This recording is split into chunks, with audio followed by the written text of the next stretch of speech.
OST exam के बाद जो इंटरव्यू होता है उसके अंदर क्या क्वेश्चंस पूछे जाते हैं, और 2024 के अंदर मैंने जो है वॉक इन इंटरव्यूज़ जो होते हैं और बाकी जो ये एक परमानेंट पोस्ट के लिए जो बुलाते हैं तो उसके लिए भी मैंने काफ़ी इंटरव्यूज़ दिए हैं।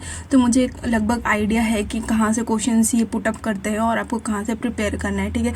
तो मैं सारे सोर्सेज भी आपको बताऊँगी कि ये कहाँ से क्वेश्चन पुटअप करते हैं और मुझसे क्या क्वेश्चन पूछे गए थे। इसके अलावा ये भी रहता है कि किस लैंग्वेज में आपको वहाँ पर इंटरव्यू देना है, ठीक है, हिंदी में दें, इंग्लिश में दें, ठीक है। तो इस सबके क्वेश्चंस के आंसर्स जो आपको इस वीडियो के अंदर मिल जाएगा, ठीक है।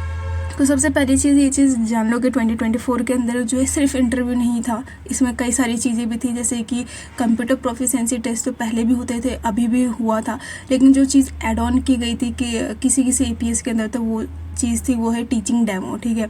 तो इन्होंने क्या लिया था, इन्होंने यहाँ पर आपका टीचिंग डेमो ऐड ऑन किया था, ठीक है। अब यहाँ पे देखो ये जो टीचिंग डेमो है ये और एड ऑन हुआ है, ये हर एक एपीएस के अंदर नहीं लिया जाता था पहले। अभी लास्ट 2024 के अंदर जब लखनऊ में ये चीज़ हुई थी तो यहाँ पे इन्होंने सबसे पहले टीचिंग डेमो में फ़िल्टर आउट किया था बच्चों को, जो पास होगा फिर वही आगे की तरफ ये वाला टेस्ट देगा कंप्यूटर प्रोफिशिएंसी, फिर उसके बाद ही जो है पैनल के सामने उनको बुलाया गया था, जो यहाँ से क्वालिफाइड होके फिर वो यहाँ पे पहुँचे थे, ठीक है।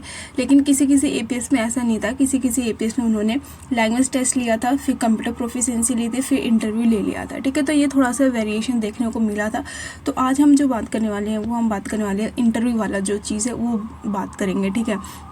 बाकी सब चीज़ों पे भी मैं एक डिटेल वीडियो बना दूंगी, बहुत ज़्यादा डिटेल बना रही हूँ इसलिए मैं इंडिविजुअल ला रही हूँ एक एक टॉपिक के ऊपर, ठीक है। तो सबसे पहली चीज़ है आपका इंटरव्यू। तो इंटरव्यू में ये चीज़ जान लो कि जब आप इंटरव्यू देने जाओगे तो वहाँ पे जो है एक पैनल बैठा होता है, ठीक है।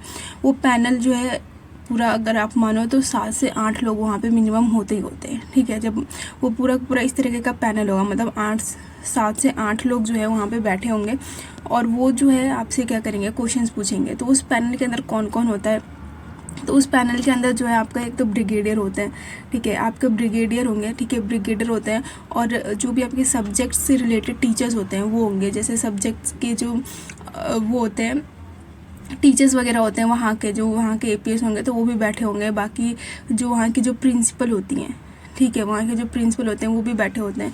तो प्रिंसिपल्स हो गए, कुछ टीचर्स हो गए जो सब्जेक्ट से रिलेटेड हो गए, और बाकी हाँ एक और चीज़ कि वहाँ पे एक साइकोलॉजिस्ट भी बैठे होंगे, ठीक है। तो जो साइकोलॉजिस्ट होते हैं वो कोई भी क्वेश्चन से नहीं पूछते, वो बस आपकी जो बॉडी लैंग्वेज होता है, आप जिस तरीके से आंसर्स दे रहे हो, ठीक है, तो वो उसी के ऊपर जो है आपको जज करते हैं, ठीक है। तो वो वैसे तो कोई क्वेश्चन पुटअप नहीं करेंगे, ज़्यादातर जो क्वेश्चन पुटअप करते हैं वो जो सब्जेक्ट वाले टीचर्स होते हैं, कुछ ये जो ब्रिगेडियर वाले होते हैं वो भी क्वेश्चन पुटअप करते हैं, ठीक है। तो उन्होंने मुझसे क्या क्वेश्चंस पूछे थे मैं भी वो चीज़ें भी आपको यहाँ पे इंक्लूड करूँगी,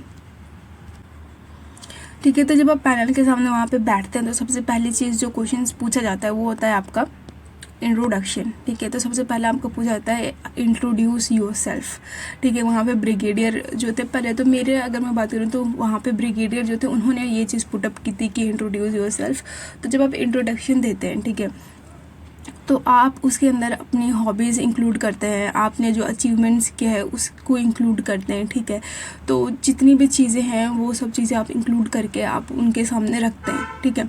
तो जैसे ही आप इंट्रोडक्शन उनके सामने रखते हैं तो आपका इंट्रोडक्शन बहुत अच्छा होना चाहिए, ठीक है। और फिर उस इंट्रोडक्शन से वो आपके क्वेश्चंस पुटअप करेंगे, वो इंट्रोडक्शन से ही क्वेश्चंस पूछना स्टार्ट कर देते हैं। ये मैं पिछली बार का जो परमानेंट वाला ये जो निकालते हैं ना रेगुलर वाला, उसका मैं बात कर रही हूँ, उसमें इन्होंने ये चीज़ पूछी थी। और इसके पहले जब मैंने जो वॉक इन इंटरव्यू होता है उसके अंदर भी दिए थे तो उन्होंने जो है उसके अंदर भी ये इंट्रोडक्शन वाला पार्ट पूछा था। तो ये हर एक इंटरव्यू के अंदर इंट्रोडक्शन वाला पार्ट तो पूछा ही जाता है, ठीक है। तो इंट्रोडक्शन जो है वो आपको बहुत बढ़िया से प्रिपेयर करना है। तो देखो जब मैंने अपना इंट्रोडक्शन दिया था तो क्योंकि मैं एक राइटर हूँ, मैंने अपनी एंथोलॉजी भी पब्लिश की हुई थी, तो उन्होंने ये चीज़ें पूछी कि एंथोलॉजी क्या होती है, ठीक है। तो फिर मैंने एंथोलॉजी का बताया, ठीक है। तो देखो एंथोलॉजी क्या होता है, इन्होंने ये चीज़ पूछ ली थी। तो एंथोलॉजी मैंने बोल दिया था कि कंपाइलेशन ऑफ राइटर्स के जो राइटअप्स होते हैं उसका कंपाइलेशन होता है। फिर उन्होंने बोला अच्छा एंथोलॉजी ये चीज़ होती है, तो एंथ्रोपोलॉजी क्या होता है, ठीक है। तो इन्होंने ये चीज़ पूछी एंथ्रोपोलॉजी क्या है। एंथ्रोपोलॉजी देखो अलग चीज़ हो जाती है, it is a study of Mankind, ठीक है। तो इन्होंने यहाँ से क्वेश्चंस राइज़ किया। फिर उसके बाद वहाँ पे और एक मैम थी, उन्होंने मुझसे जो क्वेश्चंस पूछे थे, फिर इन जो मेरा इंट्रोडक्शन था उसमें उन्होंने ब्रिगेडियर जो थे उन्होंने क्वेश्चंस रेज़ किए थे कि आपने बोला कि हाँ, मैंने अपने इंट्रोडक्शन में ये चीज़ मेंशन की थी मैं एक जो प्रोफाउंड राइटर्स हैं इस कम्युनिटी का पार्ट रही हूँ। तो उन्होंने पूछा व्हाट इज़ प्रोफाउंड राइटर, तो मैंने बताया कि प्रोफाउंड राइटर एक तरीके का कम्युनिटी है जो कि राइटर्स की कम्युनिटी, वहाँ पे जो राइटर्स होते हैं वो अपने राइटअप्स वो क्या करते हैं व्हाट्सएप पे या फिर एक ऑनलाइन प्लेटफॉर्म होता है जहाँ पे अपने राइटअप को शो करते हैं और वहाँ पे उस चीज़ों को देखा जाता है, मैनेज किया जाता है। तो इन्होंने यहाँ से पुटअप किया था मुझे प्रोफाउंड राइटर से, ठीक है। तो यहाँ से पुटअप किया, फिर यहाँ पे मेरे राइटअप से क्वेश्चंस स्टार्ट हो गए थे पूछना कि एंथ्रोपोलॉजी क्या है, फिर एंथोलॉजी क्या है, ठीक है, डिफरेंस क्या है, ठीक है। तो ये तो चीज़ें मेरे इंट्रोडक्शन से पुटअप की गई थी। अब जैसे कि कुछ लोग जो इंट्रोडक्शंस में अपना गेम्स या फिर स्पोर्ट्स में अच्छे होते हैं तो वो इंक्लूड करते हैं, या फिर हॉबीज़ में अगर आप राइटिंग है तो जैसे कि मेरे से राइटअप से क्वेश्चंस पुटअप किए गए, या फिर अगर आप जो है बुक्स रीड करते हो तो आपसे वो क्या पूछ सकते हैं, वो आपसे पूछ सकते हैं कि अगर आप बुक्स पढ़ते हैं तो आपका कौन सा बुक है जो फेवरेट है, या रिसेंटली आपने कौन सी बुक पढ़ी है, ठीक है, उसके राइटर कौन है और उस बुक में का जो समरी है वो क्या चीज़ है, ठीक है। तो उससे रिलेटेड आपसे क्वेश्चंस पूछ सकते हैं, ठीक है। अब देखो, अब इसके जगह कुछ लोग अगर स्पोर्ट्स की चीज़ें मेंशन करते हैं कि वो स्पोर्ट्स में इन्होंने ये अचीव किया है, या फिर जो हॉबीज़ होते हैं उसके अंदर बोलते हैं कि मैं बैडमिंटन खेलते हैं या फिर ये चीज़ें, तो वो क्या करेंगे ना कि वो बैडमिंटन वाले से रिलेटेड क्या करेंगे, क्वेश्चंस रेज करेंगे। जैसे कि बैडमिंटन आपने बोला तो बैडमिंटन का जो कोर्ट होता है वो कितना एरिया होता है, क्या होता है, कितनी लेंथ होती है, कितनी ब्रेथ होती है, ठीक है, और फिर ये जो नेट होता है उसका साइज़ क्या होता है, ठीक है, कितने प्लेयर्स होते हैं, जो भी स्पोर्ट्स आपने चूज़ किया, ठीक है। तो उससे भी क्वेश्चंस क्या कर सकते हैं, वो निकाल सकते हैं, पूछ सकते हैं। तो आपका जो इंट्रोडक्शन है वहाँ के जितने भी क्वेश्चंस बन सकते हैं वो चीज़ें जो है आपको क्या करनी है, प्रिपेयर करनी ही करनी है, ठीक है, ठीक है। तो ये चीज़ें देखो, मेरे इंट्रोडक्शन से इतने क्वेश्चंस पूछ लिए थे उन्होंने। तो इंट्रोडक्शन आप जब कुछ चीज़ें उनको यूनिक लगती है या फिर उनको लगता है कि यहाँ से क्वेश्चंस रेस किया जा सकता है तो वहाँ से वो आराम से क्वेश्चंस जो होता है रेस कर देते हैं, ठीक है। फिर एक मैम थी, उन्होंने जो क्वेश्चंस रेस किया था मेरे सब्जेक्ट से जो है उन्होंने रेस करना स्टार्ट कर दिया था। तो उन्होंने जो मुझसे पूछा था वो पूछा था what is difference between mitosis and the meiosis, ठीक है। तो इसे चीज़ें थी, तो 3-4 पॉइंट मैंने इसमें बता दिया था उनको। तो यहाँ पे देखो, माइटोसिस मियोसिस से इन्होंने क्वेश्चंस पूछा जो कि सब्जेक्ट्स है, आप जिस सब्जेक्ट्स के हैं तो वहाँ से आप क्वेश्चंस जो है पुटअप करना स्टार्ट कर दें इन्होंने। मैं आपको वो क्वेश्चंस भी बताऊँगी जो बाकी स्टूडेंट से भी पूछे गए थे, ठीक है। तो जहाँ से हम लोग डिस्कशन कर रहे थे वहाँ पर, तो वहाँ से पता चला था कि यहाँ बच्चों से ये चीज़ें पूछी जा रही थी, ठीक है। तो ये तो बात हो गई इंट्रोडक्शन की, ठीक है। मैंने कुछ क्वेश्चंस अपने बताए आपको कि कौन से क्वेश्चन मुझसे पूछे गए थे। अब देखो, अब कुछ अलग क्वेश्चंस भी देख लो जो कि बाकी बच्चों से पूछे गए थे, ठीक है। तो बाकी क्वेश्चन से जो चीज़ें पूछी गई थी तो वो थे, देखो, जैसे कि हाँ, जैसे उन्होंने पूछा वॉशिंग पाउडर का क्या फॉर्मूला होता है, और एक वहाँ पे ब्लैक बोर्ड रखा हुआ था, मतलब एक वाइट बोर्ड था। उन्होंने बोला कि इस पर लिख के दिखाइए, मार्कर था, ठीक है। तो मार्कर से आपको लिखना था वहाँ पे कि जो वॉशिंग पाउडर है उसका फॉर्मूला क्या होता है। किसी से पूछ लिया कि प्लास्टर ऑफ पेरिस का फॉर्मूला वहाँ पे लिख के दिखाया, ठीक है। तो केमिस्ट्री के पार्ट से जो है इन्होंने क्वेश्चन रेज किए थे, ठीक है। तो इन्होंने ये चीज़ें पूछ ली, जैसे जो भी केमिस्ट्री से रिलेटेड है, केमिस्ट्री में जो भी चीज़ें हैं जैसे plaster of Paris, washing powder, caustic soda क्या है, हाँ, तो किसी से पूछ लिया जैसे क्विक लाइम क्या है, ठीक है, तो स्लेक्ड क्या है, ठीक है। तो इस तरीके से जो फॉर्मूला बेस्ड होते हैं, जैसे इस तरीके की चीज़ें बहुत ज़्यादा रेस की गई थी क्वेश्चंस उसमें, मतलब मैंने जो इलाहाबाद वाले में दिया था तो उसमें इस तरीके के क्वेश्चंस पुटअप किए गए थे, ठीक है। तो ये तो हो गई कि जो क्वेश्चंस पुटअप किए गए। अब देखो, मैंने बोला कि माइटोसिस मियोसिस पूछा गया था तो मुझसे सब्जेक्ट वाइज वहाँ पे ये चीज़ पूछी गई थी, और क्योंकि देखो वहाँ पे उनको आइडिया लग गया था कि मेरा जो बायोलॉजी का पोर्शन है तो ऑलमोस्ट बायोलॉजी के क्वेश्चंस मैं बता ले रही हूँ, ठीक है। तो अब उन्होंने क्या किया, स्टार्ट किया क्वेश्चन पूछना, वो है था फिजिक्स वाला पार्ट, ठीक है। तो अब उन्होंने जो है फिज़िक्स से पुटअप करना स्टार्ट कर दिया था। तो फिज़िक्स जो है मैं बहुत ज़्यादा उतनी अच्छी नहीं है मेरी फिज़िक्स, तो इन्होंने जो फिज़िक्स स्टार्ट किया था तो कुछ इजी क्वेश्चन थे स्टार्टिंग में, जो है फॉर्मूला बेस्ड चीज़ें उन्होंने पूछी थी, जैसे कि पावर का पूछा था कि पावर का फॉर्मूला क्या होता है या फिर पावर की यूनिट क्या होती है, ठीक है। तो इस तरीके की क्वेश्चन थे। तो यहाँ से भी क्वेश्चन जो है क्या किए गए थे, पुटअप किए गए थे, ठीक है। तो जैसे आपका जो भी है, जैसे अगर आप साइंस की फील्ड से हैं तो अगर आपने जो मास्टर्स है वो किसी सब्जेक्ट के अंदर कर रखा है, जैसे फिज़िक्स के अंदर कर रखा है, तो ज़रूरी नहीं है कि वो फिज़िक्स से ही क्वेश्चंस पूछें। अगर आपने मास्टर्स केमिस्ट्री में किया तो ज़रूरी नहीं है कि वो केमिस्ट्री से ही पूछे, क्योंकि आप जो अप्लाई कर रहे हो वो किसके लिए अप्लाई कर रहे हो, आप TGT साइंस के लिए अप्लाई कर रहे हो। तो इसमें क्या है कि आपका फिज़िक्स केमिस्ट्री और बायोलॉजी तीनों चीज़ें आ जाते हैं, ठीक है। तो तीनों से ही क्वेश्चंस पुटअप करेंगे, ठीक है। और आप जितने आंसर्स बताते जाओगे उतने क्वेश्चंस जो है वो पूछते जाएंगे, ठीक है। तो इस तरीके का वहाँ पे चल रहा था। अब देखो, लेकिन अब मैंने जो कुछ वॉक इन इंटरव्यूज़ भी दिए थे, तो वॉक इन इंटरव्यू से उन्होंने मेरे इंट्रो से बहुत ज़्यादा क्वेश्चन रेस नहीं किया था। वो वॉक इन इंटरव्यू मैंने APS का ही दिया था, कोई और नहीं था, APS का ही था, ठीक है। तो वहाँ पर जो क्वेश्चन रेस किए गए थे, तो उन्होंने जो है कुछ कंसेप्चुअल जैसे क्वेश्चन मुझसे पूछे गए थे, ठीक है। तो वहाँ पर मैं आपको बताती हूँ किस तरीके के क्वेश्चन मुझसे पूछे गए थे। एक तो इन्होंने क्वेश्चंस पूछा था मुझसे, वो था equity and equality, what is difference between equality and equity.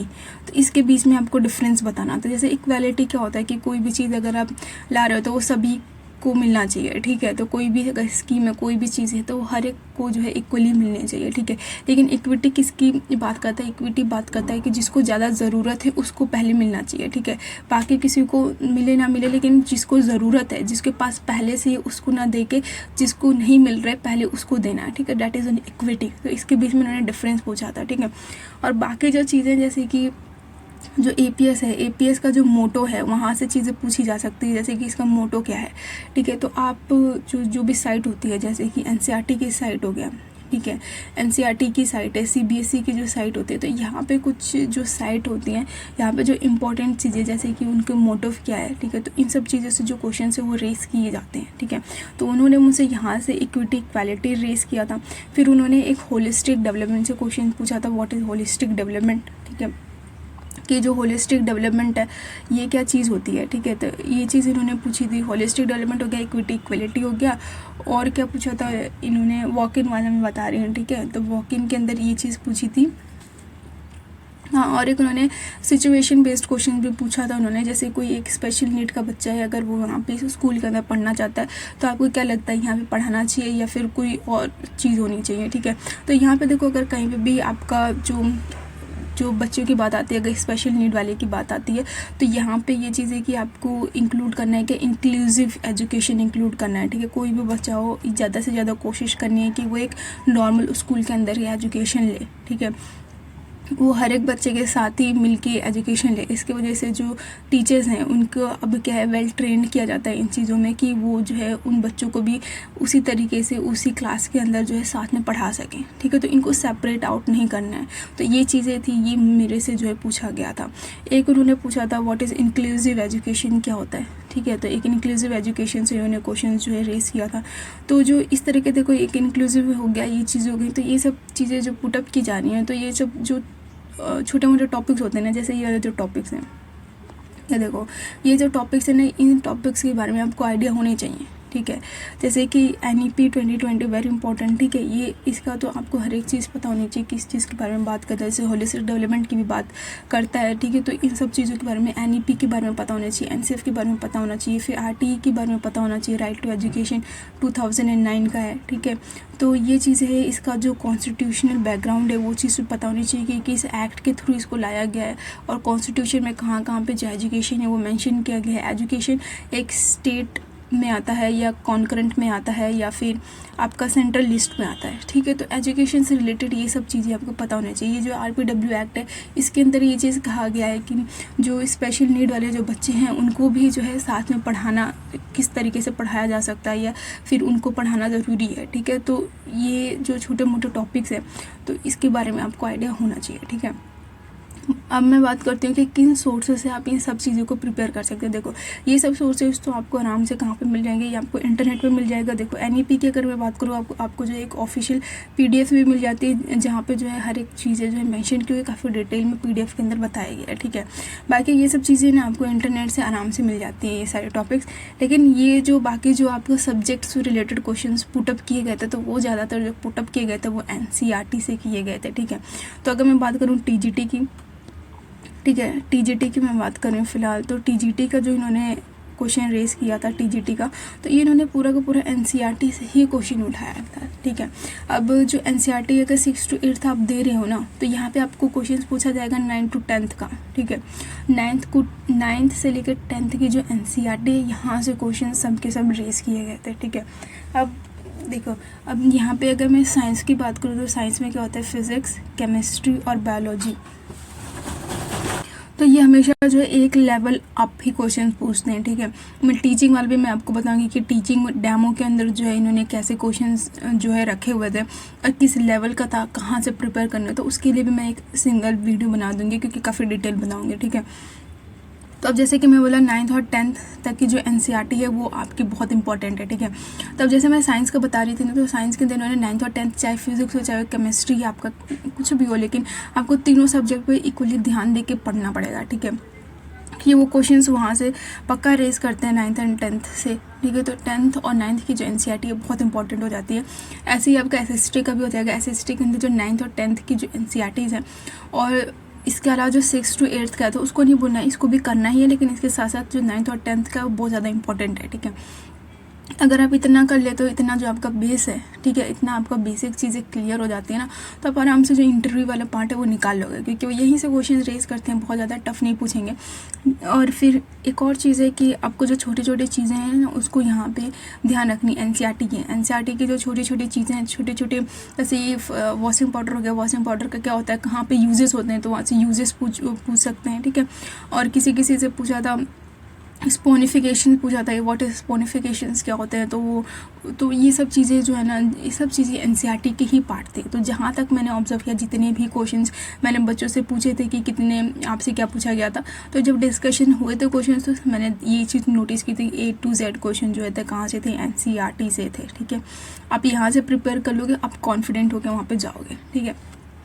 तो बस NCERT कर लो, आपका जो इंटरव्यू वाला पार्ट है वो अच्छा होगा। बाकी इसके अलावा जो इंट्रोडक्शन वाला पार्ट है वो अच्छे से प्रिपेयर कर लो। आपके इंट्रोडक्शन में आप जो भी एडिशन करते हो उसके बारे में इन डेप्थ डिटेल होना चाहिए, ठीक है। अगर आप बुक पढ़ रहे हो तो आपको कौन सी बुक आपने रिसेंट पढ़ी है, या फिर कौन सी बुक आपकी फेवरेट है, उसको कौन राइटर है, उसका क्या चीज़ है, किस चीज़ पर लिखी गई है, ठीक है।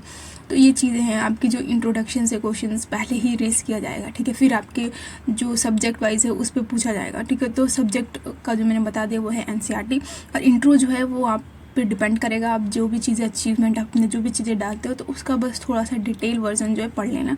बस इतने से आपको जो इंटरव्यू है वो काफ़ी बढ़िया होगा, क्योंकि NCERT देखो इनका बेस होता है CBSE जो है बोर्ड का ये स्कूल है, APS, ठीक है। तो यहीं से क्वेश्चंस रेस करते हैं NCERT से। NCERT ही चलती है स्कूल के अंदर, तो NCERT में अगर आपको नॉलेज है तो आप आराम से उन बच्चों को जो है क्या करोगे, पढ़ा लोगे, ठीक है। तो ये रहा आपका इंटरव्यू से रिलेटेड जितने भी आपके क्वेश्चंस थे। अच्छा, एक लैंग्वेज का शायद क्वेश्चंस रह गया आपका, जो कौन सा लैंग्वेज, हाँ ये चीज़ रह गई शायद, किस लैंग्वेज में जो है आपको देना है। तो देखो लैंग्वेज, देखो अगर आप देखोगे इनका वो चीज़ नोटिफिकेशन, ठीक है, नोटिफिकेशन के में भी इन्होंने जो है क्या मेंशन किया, इन्होंने मेंशन किया कि प्रोफिशिएंट इन इंग्लिश लैंग्वेज, ठीक है।